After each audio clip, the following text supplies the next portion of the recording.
Zumpai est un petit lémurien malin. Un jour, il décide qu'il est temps pour lui de découvrir le vaste monde. Bien sûr, il est heureux dans ses arbres avec sa famille et ses amis. Seulement voilà, Zumpai est très curieux et sans arrêt, il pose des questions à tout le monde. Qu'est-ce qu'il y a derrière les hautes collines? Qu'est-ce qu'il y a dans le grand océan tout bleu? Qui connaît l'oiseau-éléphant? Et pourquoi ci? Et pourquoi ça? À toutes ces questions, personne ne peut répondre, car aucun lémurien de la tribu de Zumpai n'a jamais osé s'aventurer plus loin que la forêt. Alors Zumpai se dit que le seul moyen de savoir, c'est d'aller voir. Le jour du départ arrive.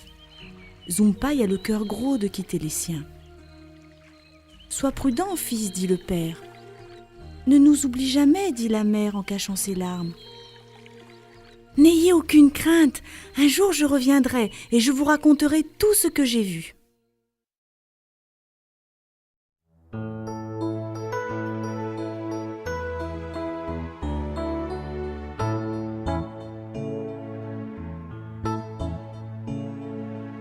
J'ai beau me dire au moment du départ que je vais vivre une belle histoire. Peut-être même que je serai un héros, j'ai le cœur gros.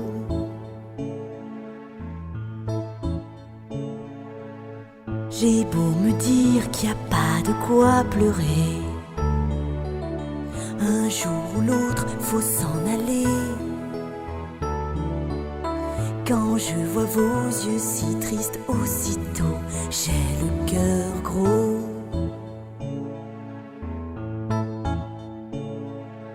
Oh la vie, des fois c'est bleu, des fois c'est gris. Oh la vie, des fois c'est coup-ci, coup-ça. La vie c'est tout ça.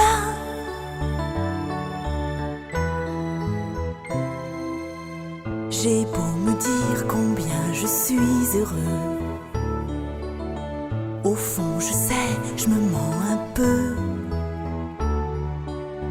Y a des moments où c'est pas rigolo, j'ai le cœur gros.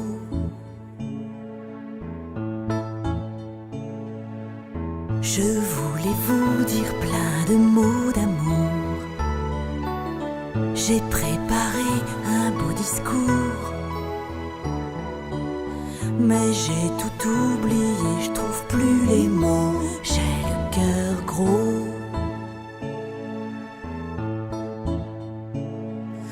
Oh la vie, des fois c'est bleu, des fois c'est gris.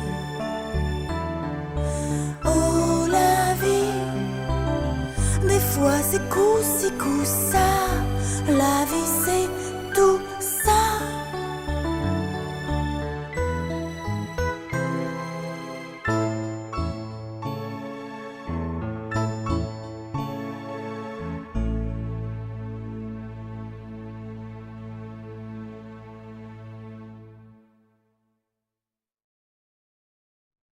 Et là, commence l'aventure de Zumpai. Le museau en l'air, la queue haute, il gambade et cabriole tout le jour sans même se préoccuper de l'heure du goûter.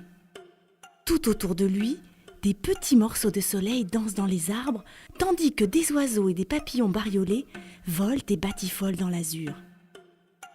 Plus tard, il arrive à la lisière de la forêt, qui est aussi la limite de son territoire. Plus loin, c'est l'inconnu. Déjà, les arbres se font plus rares et la nuit commence à tomber, mais Zumpai ne s'en aperçoit pas. Il continue son chemin, insouciant et heureux, quand soudain, une grosse voix semble tomber du ciel. « Où vas-tu, jeune imprudent ?» « Qui me parle ?» demande Zumpai un peu effrayé. « Il se pourrait que ce soit un lion, dit la voix. »« Un lion ?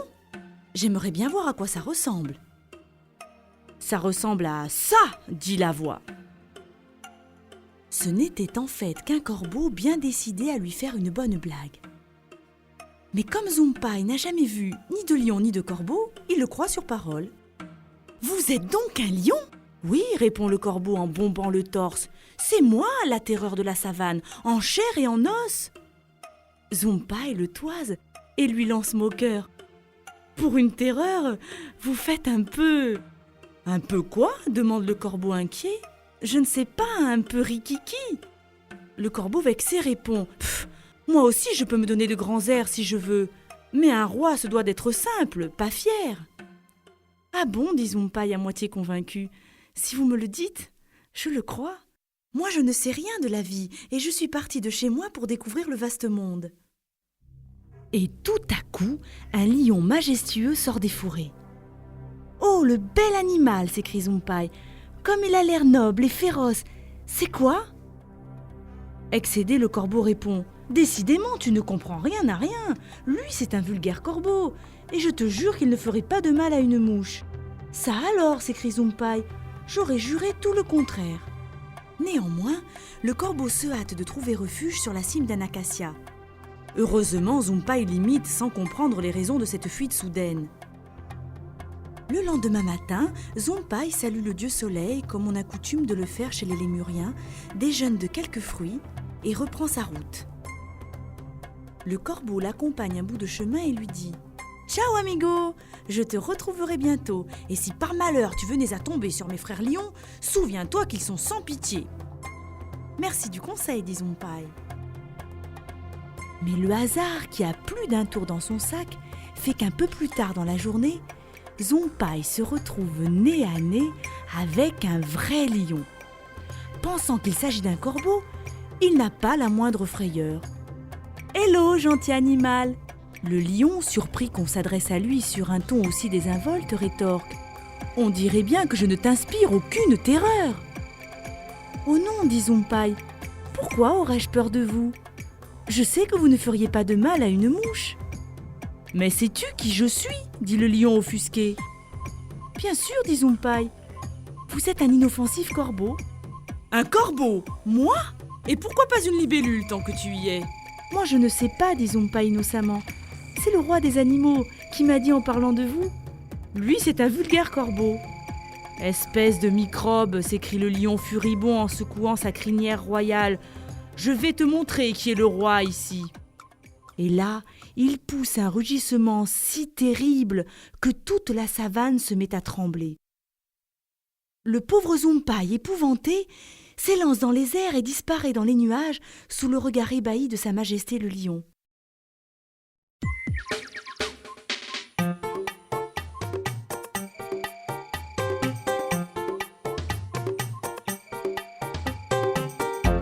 Mais que se passe-t-il tout à coup?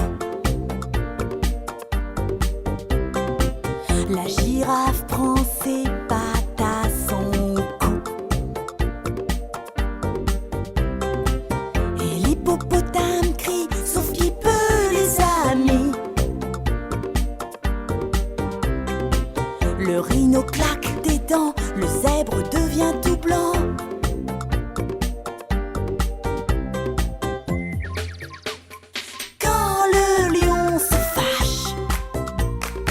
Les fourmis rentrent sous terre, l'ocapi fait sa prière. Quand le lion se fâche, y a que la hyène qui rit quand Sa Majesté rugit. Mais la hyène, elle est ma boule, elle rit quand elle a la trouille. Mais la hyène, elle est ma boule, elle rit quand elle a la trouille. Chacun se demande c'est qui, c'est quoi. C'est qui, c'est quoi, c'est qui ça? C'est qui, c'est quoi ça? Qui est l'imprudent qui a fait ça? Les animaux savent bien qu'ils se vexent pour un rien. Vaut mieux marcher sur des œufs plutôt que tirer sa queue.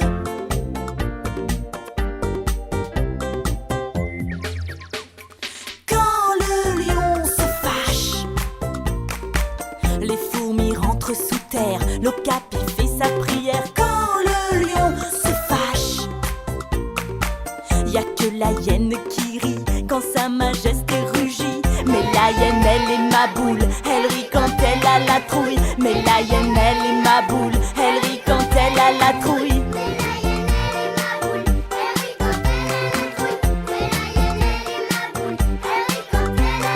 Quand le lion se fâche,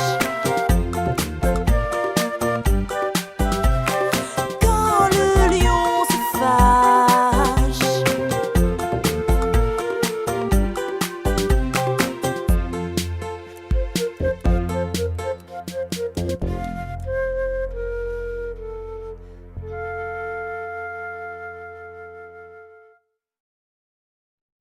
Il faut dire que la nature, dans sa grande bonté, a permis aux lémuriens de faire de gigantesques sauts. Sinon, à l'heure qu'il est, c'est peut-être dans la gueule du fauve que Zumpai aurait fini son voyage. Ça, c'est bien ma chance. J'ai dû tomber sur un corbeau mal luné, pense Zumpai, qui avait éprouvé, il faut bien l'avouer, la première grande peur de sa vie. Toutes ses émotions lui ont coupé les pattes. Zumpai se dit qu'une petite sieste ne lui fera pas de mal. Il se pose sur un arbre et sans faire exprès bouscule une chouette qui somnolait. « Eh bien, ne te gêne pas, fais comme chez toi, dit-elle irritée. Pardonnez-moi, je ne vous avais pas vu, vous vous confondez avec le tronc d'arbre. Bien sûr, jeune nigaud, si je me confonds avec le tronc d'arbre, c'est bien pour que mes ennemis ne me voient pas. Tes parents ne t'ont pas appris l'art du camouflage ? Oh non, moi voyez-vous, je suis partie de chez moi pour découvrir le vaste monde, et je ne sais rien de la vie. Je vois bien, dit la chouette. Tu ne penses pas que tu es encore un peu jeune pour affronter la jungle tout seul ? Certainement. Mais je me suis dit que pour apprendre, il vaut mieux s'y prendre tôt.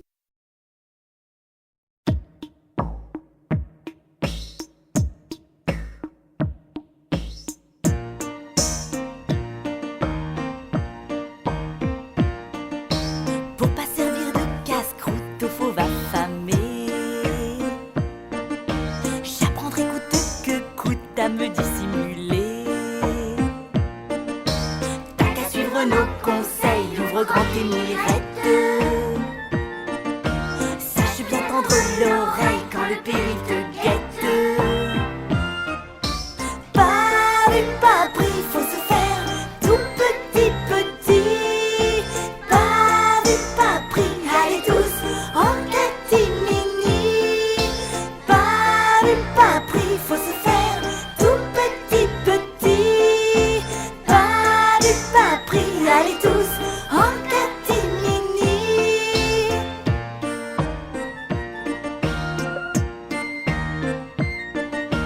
C'est pareil qu'au carnaval, il faut se déguiser. Comme vous girez au bal en tenue camouflée. Si t'as pas de gros biceps, faut que tu sois malin. Déguise-toi en pastèque ou en monstre marin. Je crois bien que j'ai pigé, franchement c'est risible. Pour ne pas être en danger, il faut se rendre invisible. Le secret de la sagesse, c'est de vivre caché. Ou sinon gare à tes fesses, quelqu'un va les croquer. Pas vu, pas pris, faut se faire tout petit, petit. Pas vu, pas pris, allez tous en catimini. Pas vu, pas pris, faut se faire tout petit, petit. Pas vu, pas pris, allez tous en catimini. Faut se faire tout petit, petit. Allez tous en catimini.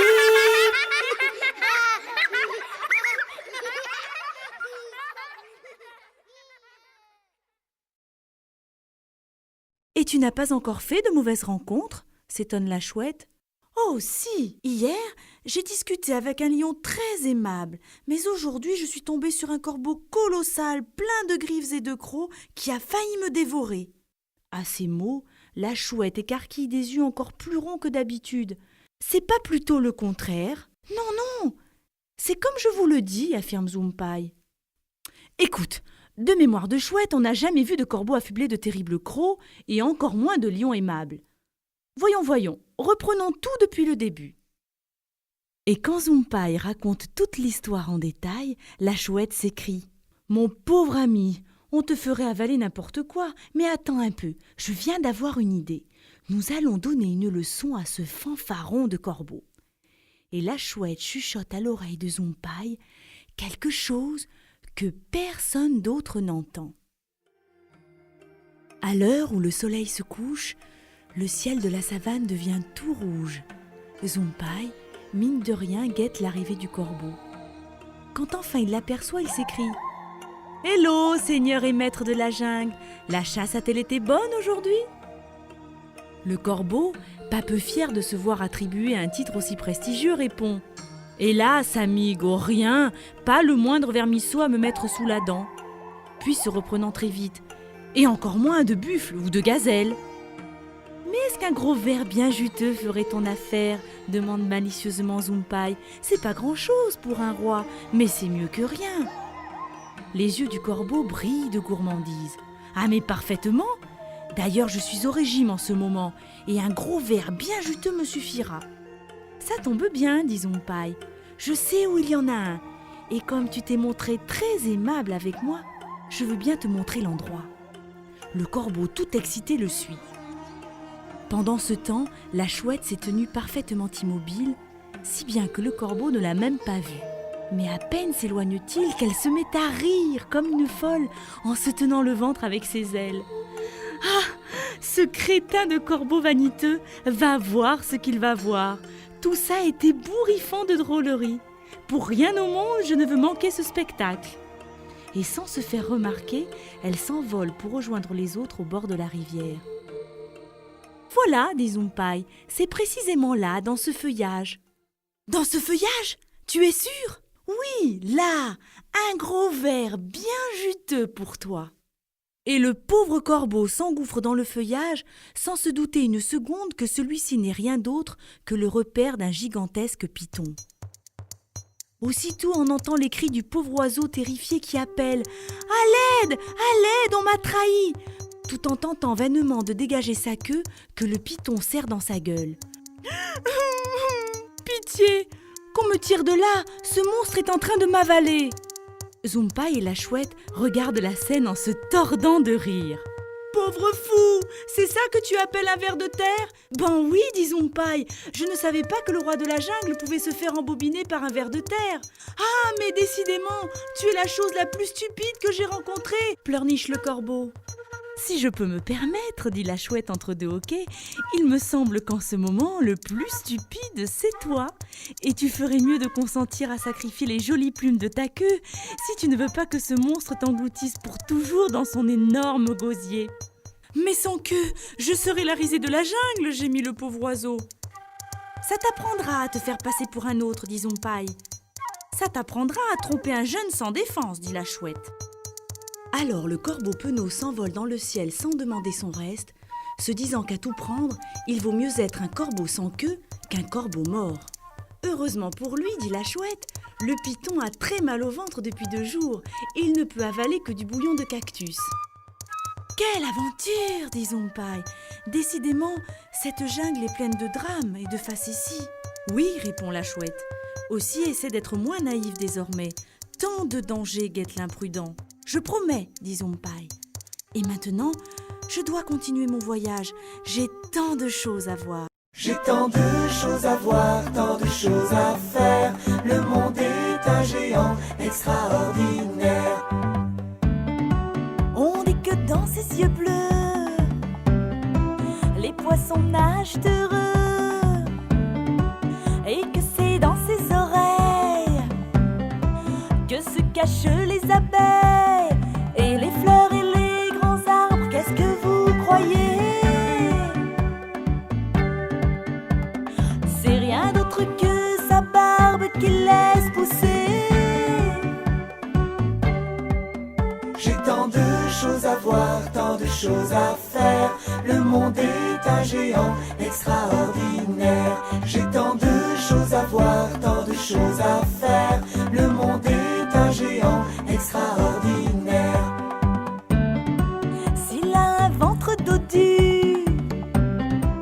c'est pour qu'on saute dessus. Quand on veut boire ou manger, on lui chatouille les pieds.